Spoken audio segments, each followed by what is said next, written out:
Welcome to So Many Receipts. I'm Flo Michelle. And I'm Shelley Seddon. And we are two entertainment journos based in Sydney, Australia, who love to analyse and talk about all things reality, TV and pop culture.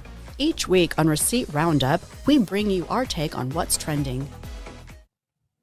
This week on the show, a Real Housewives of Orange County hookup scandal unmasked, Julia, the bombshell dropper on the Real Housewives of Miami, the juicy secrets of celebrity sex tapes, and a housewife finally talks perimenopause on London. So kicking off with a Real Housewives of Orange County mystery that just happens to be 15 years old. So who was the guy that Tamra allegedly banged in a recording studio while she was with Eddie?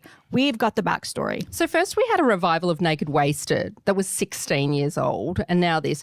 You know, it's actually a great idea because why bother creating fresh drama when you can just recycle old storylines everyone forgot about? Half the viewers have probably never even heard of this stuff anyway. I am one of those viewers. I have to go look this up because I don't know the history. Yeah. But much like Miami this season, we now have the Orange County ladies splitting up on group trips. Not only are they splitting up, they're taking completely separate road trips. Yep. I think Heather's trip actually looks fun. They have this delicious fancy dinner. They go dancing at the Abbey, which is actually a gay bar. So I'm not sure why Emily was riding that cowboy. And they were pretty drunk, so drunk that they even wanted to do karaoke. Yes. So this is when Gretchen brings up the fact that she's recorded not one song, but 4 songs. And, you know, I looked her up on Spotify. She has one song on there. It's a slow ballad called Nothing Without You from 2009. We actually have a quick grab of it now. I'm lost without a candle in the dark. I always long for you. You're the one that saved me. And I know when we're together, there's nothing. Ooh, so gooey. And I presume auto-tuned. Definitely. She also brings up the fact that Tamra tried to record a song, but it was really bad. So it comes out that the reason Tamra was in a recording studio in the first place was because she had an affair with the guy from Bleep. So, of course, we had to do some digging and get the full story.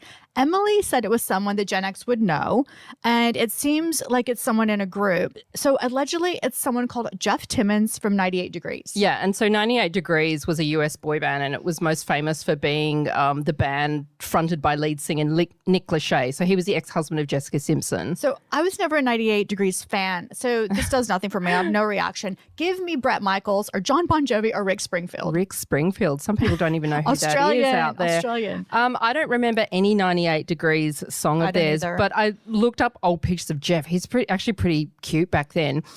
So this is all about the T old article that explains everything a bit more. So the woman who owned the recording studio claims the alleged incident occurred in 2010 when Tamra recorded a jingle for No Hate, which was an anti-discrimination campaign. And at the time, Jeff would have been 37 and Tamra would have been about 40.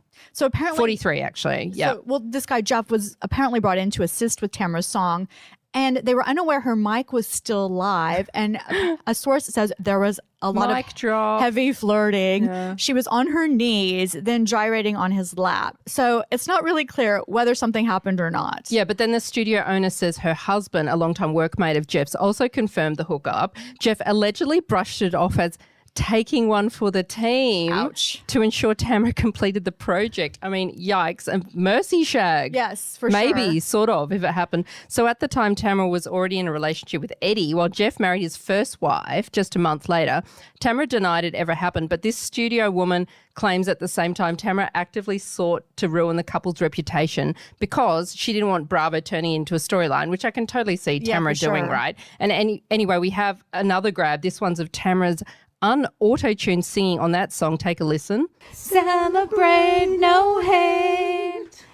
All the love is great. Just hold it up. Celebrate no hate. All the love is. Oh, that was just as bad as I fully expected it to be. Wow. Why do they all try to sing? Like, I've seen recent posts of Lisa Barlow singing in a nightclub as well. And they are unlistenable. Wow. Well, meanwhile, They're not singers. just fight, ladies. stay in your lane. Yeah. So meanwhile, Tamra, Shannon, Jen, and Gina go to Temecula, which is kind of underwhelming wine country, I have to say, just an hour south of the OC. And Katie is nowhere to be seen. Is she in the boot of one of the cars? Yeah, it's like she no longer even exists. Yeah. So on to the biatches at Miami. And earlier this week, we put up a grab from our last podcast on TikTok, wondering what this reunion bombshell is going to be. And we got a huge response to this TikTok, 61,000 views over the last 4 days and tons of comments. I think I might know what's in this box that Adriana gives Julia in the Real Housewives of Miami reunion trailer. Really? What do you think it is? Is it the ring that Julia proposed to Adriana with back in season 4, episode 8, 4 years ago, when she said to Adriana, "Will you be my best friend forever and ever?" Has Adriana now given this ring back? Because it's now been confirmed that Julia is the person who drops the bombshell. And the current theory, which was also a hot topic in the thread of our TikTok, our last one, was that Julia is going to reveal that she and Adriana maybe had some kind of romantic relationship. And maybe she's revealing that to hurt Adriana because they're now not friends anymore. I think that's a really good guess. Yeah. So, well, in this new trailer for the reunion, Julia says, "Andy, you don't know about this, but Adriana does." And so then she apparently reveals something about Adriana, who storms off the stage, and everyone is left gasping. So I'm wondering if she says Adriana wanted to have some kind of sexual relationship with her and Julia rejected her. Yeah, maybe. So is this it? Yeah, maybe. Like we keep saying maybe. Well, there are also several things in this episode that gave me the ick, and one of them was Julia and Martina discussing the adoption. Julia says her adult daughters didn't want to know about the process and then got upset when it happened without them.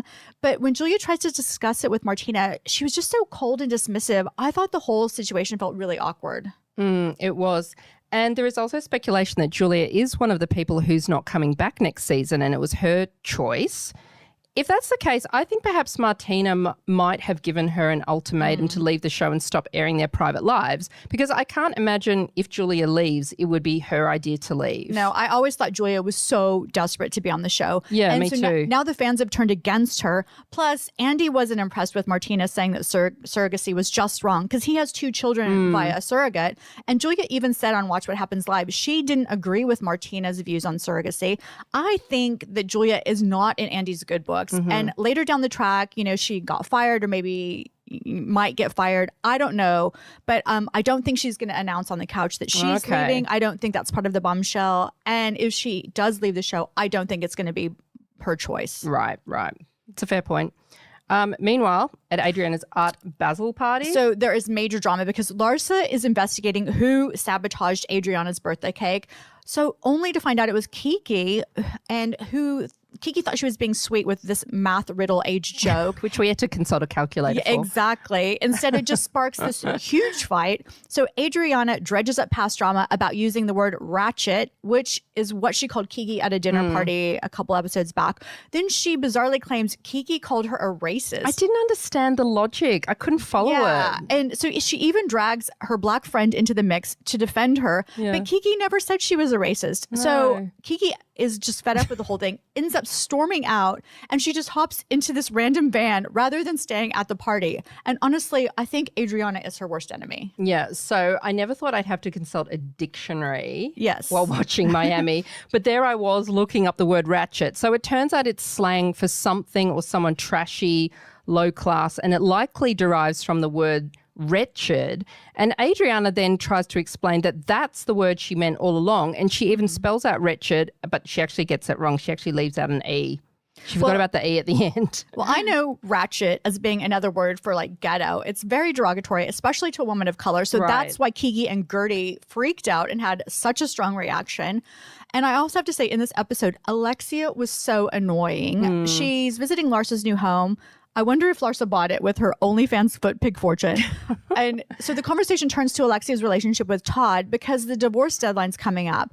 And Alexia says she's waiting for Todd to decide what happens next. Why is she giving this man so much power? Oh, I know. And their divorce was actually finalized in March. So I thought it was interesting that Andy didn't ask Alexia what the status of her relationship with Todd was when she appeared on Watch What Happens Live last week. Yeah, that's a good point. And I hate how she keeps mentioning that they occasionally sleep together. Yes, TMI. Don't brag about this. Like, I really hope that this is over. Exactly. This next segment is brought to you by Pop Choir Australia's new single, Stronger Than Blood, raising awareness for Parkinson's disease. All funds will go towards Shake It Up Australia for their research into the disease. More than 200,000 Australians and 10 million people worldwide are afflicted with Parkinson's. Pop Choir is Australia's largest community choir with 1,000 members based in Melbourne across 4 locations. The group has had more than 100 million views for their viral rehearsal videos on TikTok. And we have a snippet of the song here. Stronger than blood. Stronger than blood. Head to www.popchoir.com.au to check out the single and donate now. So on to the Real Housewives of Salt Lake City, and Lisa Barlow has officially rejoined the group, and it is a very different Lisa we see this season, and not just because of her new eye job. Which looked terrible in one of the confessionals. Her left eye actually looked quite droopy. I hope it's improved if that's why it was droopy. I just think Lisa seems very fragile. Yeah. Normally she comes in guns blazing, but when Heather told her over lunch that everyone was talking about her on the camping trip, Lisa broke down. And finding out that Angie and Meredith didn't defend her, it left her in tears instead of rage. Yeah. And I just want to back up because before the chaos, a quick word about Robert Jr. and Mary. I honestly think the kids should be off camera. I think, Robert Jr. may be legal age, but he just comes across as immature, and he actually seemed a bit high during the discussion with Mary. Did he say he'd taken something? I don't know. He seemed like Xanaxed out or something, but he was also recently arrested. He was charged with trespassing, assault, failure to stop for police, and multiple violations of a court order. And he said he's still doing drugs. Yeah. And with a $10,000 bond and serious issues, I just feel like TV exposure isn't helping. He needs real support, not more camera time. I know. Every time he's on screen, the music goes somber, and Mary always looks like she's going to cry. He is very troubled. Even the way he spoke in that scene was so strange, and his eyes and everything. Also, at the end of the episode, they flashed up the number for Lifeline. I mean, it makes me feel so scared for her. Yeah. Well, moving on to the epic fight at Utah socialite Amy Steele's house. The only socialite in town, according to the ladies. I've never heard of this person, but apparently she's Mormon royalty. Right. And Lisa arrives at the party, and she's already furious. She's already, fired up. It is her first group event since resolving her contract dispute with Bravo. And she immediately goes for Angie after hearing, courtesy of Blabbermouth Brittany, that Angie compared her to Jen Shaw. So was the contract dispute about money? I'm sure she was asking for more money. Why does Lisa Barlow even need more money? She's got more money than God. Anyway, before it can escalate, Bronwyn bizarrely inserts herself, which then sets Lisa off, calling her loitering. Well, she was invited to the party as well, Lisa. Well, I would say, just going back to Lisa and her money problems, she allegedly defaulted on a $400,000 loan. So it sounds like she needs money. Oh, okay. I didn't know about that. Yeah, that's. I think she's still rich. That's what the lawsuit's about. She's still rich, people. Yeah, allegedly. Yeah. I want to know why Bronwyn puts herself in the firing line. Does she have a death wish? So the fight gets into rumors about a mystery man paying Lisa's Amex bills. And in the heat of it all, Lisa hurls one of the most bizarre housewife insults ever, accusing Bronwyn of sucking gout dick. Yes, gout dick. And Dr. Google confirms that this condition does exist. Okay. It is rare, but it is real. Hold up. You can get gout down there. Apparently, I mean, it sounds quite painful. And oh, yeah. Gout's so painful. Well, I don't have it, by the way, FYI. Well, I loved Whitney's confessional saying, I thought gout was in the feet. This is an iconic Housewives moment. Yeah, and I was confused with Whitney too. Yes. I mean, Housewives has educated me now in the worst way possible. And speaking of Jen Shah, Andy Cohen was just asked by an audience member on Watch What Happens Live if Jen or Monica are ever coming back to the show. He didn't mention Monica, but he did say, I never want to see Jen Shah again. However, you just can't keep Jen Shah down. Her team fired back with a statement. A respectful conversation's already been had with Bravo behind the scenes, and there are no hard feelings, with a photo of Jen blowing a kiss. I think Bravo should not bring her back post-release. I think the backlash would be huge and insulting to her victims. Well, I think Bravo would have her back in a second. It would be her redemption arc. So, all right, if they've already had that meeting, do you think it was floated to her and she said no? She would never say no. So, but is it now Andy trying to say it was him that doesn't want her? Yeah, I'm not sure, but I just know that Americans love a comeback story. But the thing is, I don't know how well she would mesh with the cast now after everything that's happened. But I think it would be interesting to see how it plays out. I mean, they would be hating on her, I'm sure. I mean, Heather was already saying in the first episode something disparaging about her. Yeah. I mean, they did have Teresa Giudice back on New Jersey after she went to jail for business fraud. But that was 2016, and the world, I think, is more different, a lot more different 9 years on, right? And I also think Jen's crime of fleecing old people out of money, that's too extreme for Bravo. I mean, they probably thought Karen Huger from Potomac, because she's maybe coming back after a DUI conviction, and Teresa's crimes were more acceptable. I reckon you will see Jen pop up somewhere, though, maybe a filmed podcast. They all get their own podcast, don't they? That's true. A Netflix crime doco series, or maybe a fluffy rebranding show with Coach, something like that. Yeah, I don't maybe. know. I just think you're going to see more of Jen Shah. Me too. So Rose and Thorn time, and taking a quick break from Housewives with my Rose, Secrets of Celebrity Sex Tapes, which unfortunately is only on Foxtel here, which is such a tragedy because it is so good. I could totally see this going off on Netflix. The first episode dives into Rob Lowe's 1988 scandal when a tape he sets up in a threesome with an underage girl. One of them was underage. It happened in Atlanta while he was there for the Democratic National Convention, because he's into politics, Yeah, right? for sure. Yes, because he was on the West Wing. So I am so devastated that I couldn't relive Rob Lowe's sex tape scandal. I have 10 streamers, but I don't have Foxtel, Yeah, of course. I'm the only one. The footage was stolen by one of these girls and leaked, but the fallout barely dented his career, which is so often the case with men. Right, when these things come out, they're always the ones unscathed. Another episode is about Colin Farrell's sex tape, which I forgot about. Yeah. And that has not damaged his career either.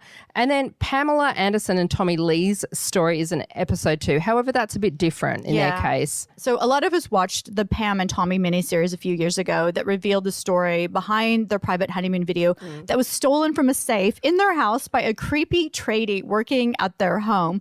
And Pam spent years in court trying to stop it being distributed. And I remember watching their sex tape. You've seen it? Yeah, like everyone was watching it. Most of the footage just showed the couple, being affectionate. They're on a boat in a lake. There were only a few minutes of explicit stuff. And I actually feel really bad for watching it now that I know it was so traumatic for her. Yeah, because she then spent about 2 years in court trying to get it taken down or something. The series also covers Paris Hilton and Kim Kardashian. Paris's tape was released without her consent by her ex-boyfriend Rick Solomon.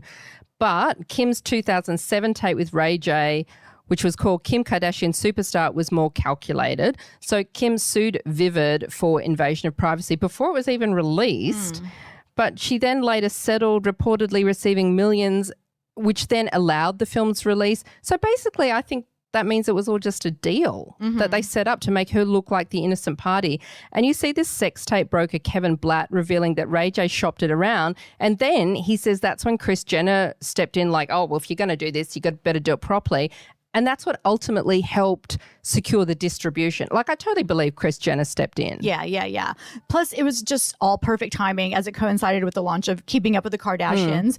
And I think Paris and Kim made it acceptable for explicit content to make you famous or infamous. I blame them for Bonnie Blue and OnlyFans. And also there was a compliance code on the film which actually proves that Kim did sign off on it. And side note, it was wild seeing all this old footage of Kim when she was just Paris's assistant, and she was actually her driver. Yeah, for a lot of the time.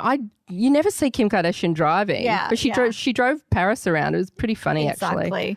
So, well, we did say it was only a very quick break from Housewives because my rose this week is for the Real Housewives of London. They are tackling something almost taboo in Housewives land.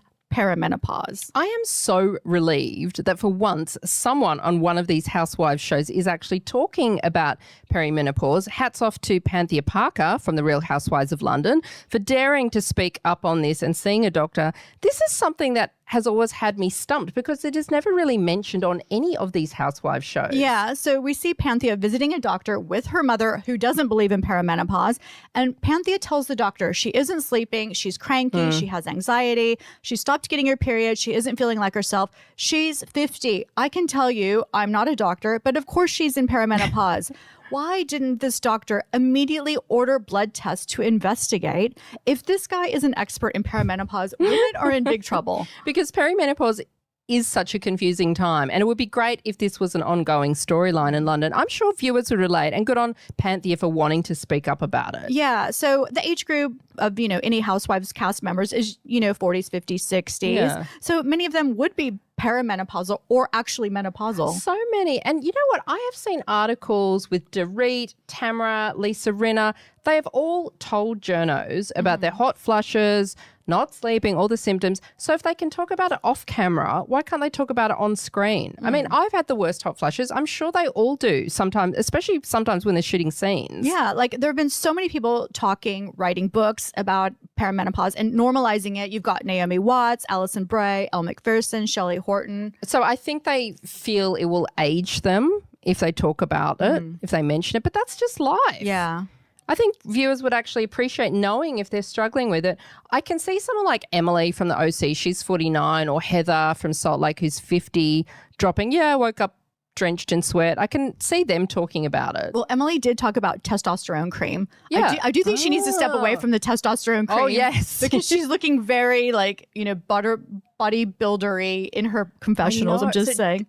So is she taking it because of perimenopause? Yeah, she said she wants to have sex with Shane. But is it because of perimenopause? Yeah, that she's on? hormones. It's a hormonal thing. And Gretchen was taking it with her. Remember they went and got the testosterone together? Okay. Yeah. Well, she just hasn't mentioned the word perimenopause. Yeah, or hormones. I think they want people, I think most housewives want people to think that they stop aging around 39. Yeah, exactly. I do have to say, I also really like Juliet Angus. I really like the conversation she had with her husband, Gregor. And as an expat, I think it's interesting to see how people manage living in another country and raising their children, and just how she balances being American and English. Yeah, but why do her kids both have American accents when they live in the UK? Born and raised, that's so odd. Well, the son did say he had 2 different accents, depending on what group of friends he was hanging out with. Oh, that's even more odd. Yeah. 2 accents. And I do have to also mention that I have really gone off Amanda. I think she was really hurt by the mutual friend she had with Juliet, but she's taking it all out on Juliet, because they fell out. So who is this mysterious bisexual woman who had this fiery, passionate love-hate relationship with Amanda? And I also think it was really rude of her to tell Juliet Mayhew at the pub that she was a terrible hostess at the picnic. I have to hand it to Juliet Angus. Girlfriend knows how to keep the fires burning. So back in 2014, when she was on Ladies of London, she was already tight with Carolyn Stanbury and that whole Bravo circle. So when she joined Real Housewives of London, I assumed it was just Bravo recycling a familiar face. But over the next 11 years, Juliet actually built real friendships with this new cast, including ex-bestie Amanda. I mean, that's pretty fortuitous, right? Yeah. Talk about being twice in the right place at the right time. Exactly. And the fact that she actually moved in right next door to Juliet Mayhew. Yes. So, yeah. Anyway, so I also laughed when Karen told her husband Jeremy Loderick Peace that Panthea was obsessed with her and had Googled to see how much Karen and Jeremy are worth. Well, I Googled as well when she said that. Yeah. I copied her. And I was shocked to see Jeremy, who is the former chairman of Professional Football League West Brom, has an estimated worth of $360 million. Like what? That's like a small country's net worth. Yeah. Like literally. So they own 5 homes, including 2 in London, plus a private jet, a PJ. Oh, God, good for Karen. Yeah, Good on go Karen. Anyway, I'm a bit late to the party with this next one because it is Rose and Thorn time. But I finally got around to watching With Love, Megan. And I'm giving it a thorn because why did Megan invite Chrissy Teigen onto episode 2 when they're not close? And Chrissy is the world's most unpopular celebrity. I think this just shows once again that Megan has zero self-awareness. Chrissy is so divisive, and she's faced a huge backlash for her bullying in 2021, the same thing that Megan has been accused of. Yeah, I know. So the series is meant to feature influential foodie lifestyle figures alongside Megan's real friends. I assumed they were friends because they had those no deal or no deal days as those models, right? But seconds before Chrissy's entrance, Megan says, I haven't seen Chrissy in 20 years. Like, what? And it is obvious that they barely know each other. Did you get that feeling as well? Totally. So I had just watched Chrissy on Deal or No Deal Island, where David won all of the money, you know, the biggest prize. David Gannett from Survivor. David Gannett, yes. So she played the banker. And I thought their whole interaction seemed really awkward. They didn't seem like friends at all. And they only talked like a couple of minutes about their time on Deal or No Deal together. I know. And you know what else was strange? Megan never asked Chrissy much about food. Did you notice that as well? Even though Chrissy is a successful cookbook author with a major food business. And she actually had a viral recipe in 2017. It's called Chrissy's Ultimate Banana Bread. That became one of the most searched recipes of all time. And also, here's the other thing. The episode was about bread. Yeah. It was Megan making sourdough. It was even titled It's Way Past Our Bread Time. Oh, my God, how cringe. And yes, I know banana bread is more cake than bread, but it would have been cute to mention. And instead, Megan just made Chrissy grate cheese. I think she didn't want to be overshadowed. But I actually refuse to believe these women even eat bread, no carbs, no ricotta cheese, no whole milk. Chrissy said she likes to spend 4 hours cooking dinner. I want to rename this show Unrelatable Rich Women Who Have Too Much Time on Their Hands. Also, Netflix didn't help. While the other guests are billed as chefs or designers in the show notes, because I looked it up on Netflix, Chrissy is simply labeled a fellow mom. Wow, downgrade. Ouch. Later, the two make those resin necklaces with those tiny flowers Megan loves so much. I can't see Megan ever wearing resin jewelry. She's all about the diamond stud earrings. So I just don't get why Megan would even have Chrissy on when she has a history of saying such awful things on social media. You know, remember when she called Courtney Stodden, who was a teen actress, to take a dirt nap? Shocking. And then she called Farrah Abram a whore. She mocked Lindsay Lohan self-harming. And she even insulted Oscar-winning child actress Quvenzhané Wallace. Does Megan not know about this stuff? Does she not Google? It doesn't make any sense at all. So I think this show is the definition of there's no such thing as bad publicity. As long as people are talking, you know, about the show, it's considered a win for Love Megan and Netflix. Oh, okay. Also, Chrissy said a few years ago she got sober because she was sick of acting like an a-hole. But I saw a post that she did and she recently admitted that she's drinking again.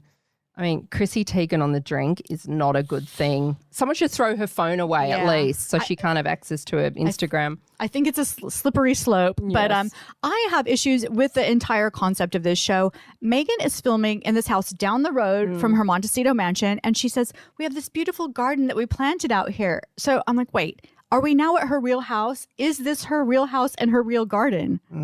Lies.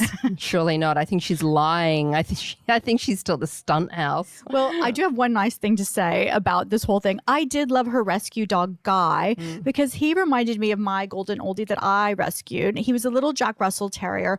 Ironically, named Prince Harry. But, what a coincidence. Well, I want to say I got him before Meghan Markle was on the scene. So I was first. And sadly, Guy died in January of this year. Because Prince Harry was always your hall pass, Love. right? Yes, for sure. Every time we went to the UK. Yes. Of all people, Prince Harry. I can kind of see it.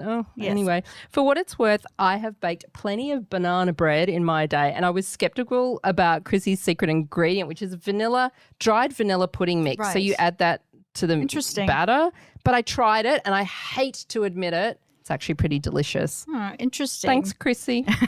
And finally, rounding out the show with another rose for some juicy casting rumors floating around. I love cast shakeup speculation. Oh, I do too. So Bravo and Cocktails is spilling some tea regarding Miami. So as of right now, Alexia, Larsa, Lisa, Stephanie, and Marisol are essentially locked in for next season. So the other cast members who are Gertie, Julia, Adriana, and Kiki are considered on the bubble, which means their contracts haven't been finalized and producers are still deciding whether or not to keep them. So as we mentioned with this reunion bombshell, maybe we'll hear Julia's leaving, but it looks like she might not be the only one. So maybe it's Adriana who doesn't come back. Yeah, I'm not sure. I wonder if they'd also bring back Dr. Nicole. I love Dr. Nicole, and she's incredibly popular with fans. And I was also thinking maybe the new additions might be Robbie Williams' wife, Ida Field, because she bought Nicole's old Miami house. And I've also heard Teresa Judas might go down there and join as well. Teresa would be hilarious, I reckon, as an addition. Well, I heard another crazy rumor. There could possibly be an Australian joining the Miami Housewives. Rapper Iggy Azalea. What? She's been interviewed several times by producers about joining season 8. Iggy? I think Yes. I think her real name's Amethyst. Amethyst from Mullumbimby.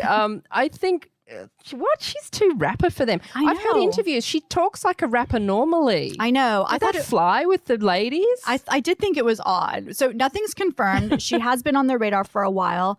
And also, Roni is apparently coming together. Erin, Sai, and Jessel are the only cast members confirmed to be returning. I mean, that is so wah-wah to hear. These 3 ladies are almost unwatchable. I have to say it was pretty underwhelming. And one story said Jen is confirmed, and the other said she's a maybe.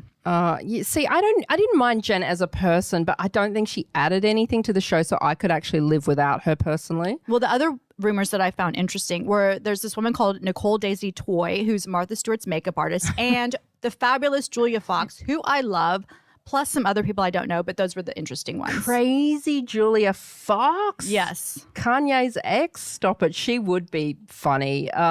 I just want them to do a New York legacy show with Yeah. Ramona, Luann, Sonia. They've talked about this for years now. The fans want it. So what's the hold up? Well, they did try and make it a couple of years ago, but they were just asking for too much money and the whole thing just fell money over. again. Yes, but there's also confirmation that Bravo's producing a Summer House spinoff with Kyle Cook, Amanda Batula, Lindsay Hubbard, and Andrea Denver. It's called In the City. And for those who don't know Andrea, he is super hot. He's an Italian model. And he had a fling with Paige on Winter House. Yeah, when you mentioned this to me, I looked him up and oh my God, he is very hot. I thought they Very made hot. a great couple. They were so good together. Yeah. But I seem to remember he was just an F-boy in the end. But he did end up marrying a model named Lexi. Oh, he's married now? Yes, he got Do married. we like it when there's married couples on it or singles on it? Yeah, I don't know. I guess don't if they're know. married, they always fight. So that's a Yeah. good, that's a So- good thing in their favor. Well, there's going to be another Lexi on the show. Yeah. So honestly, I'm not really interested in any of those people. I want to see my girls Paige and Ciara. Hopefully, they will at least appear as friends of. So if you never see Paige again on Summer House popping up, you don't even want to watch this show anymore. Probably not. I don't think it's that interesting Without her? Yeah. Oh, God, you are obsessed. I can see Paige maybe doing her own This Is My Life type of show. The way that the Kardashians, that's basically what the Kardashians is these days. It's just following them around from business to business, like Yeah. Skims and The Good American. I actually find that kind of interesting to watch, like seeing how it all Me too. works. So I would watch one on Paige. I would. Yes. So that's it for this week. Thanks for listening. I'm Shelley Seddon. And I'm Fleur Michelle. Join us next week for So Many Receipts.